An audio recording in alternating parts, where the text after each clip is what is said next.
Bir de gördüm ki orada çırtırlayır, yanır, halı orada keçir. Yanğın başlayandan sonra tüslü oldu içeride, zəhərli tüslü.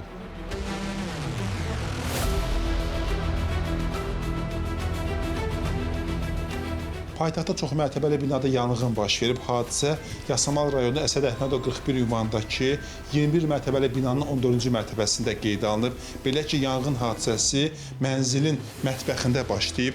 Xoşbəxtlikdən yanğının digər otaqlara keçməsinin qarşısı vaxtında alınıb.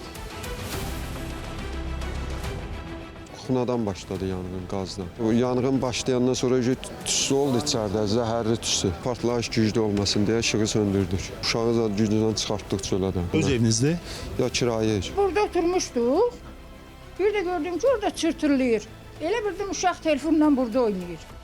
Gittim ki gazla pataryonun altıda içər araları yanır, halı orada keçir. Tez gördüm çöldən krantı bağladım. Bir de geldim burada krantı bağladım. Halo söndü, tüstüsü kesmedi. Qaz peçi yanıb, sonra paltaryon yanıb, kuxuna mebeli pis günə qalıb. Damdı pis günə qalıb. Yəni demək olar ki, mətbəx sıradan çıxıb. Yəni bura sıradan çıxıb da, ha. Bir sözlə bura sıradan çıxıb.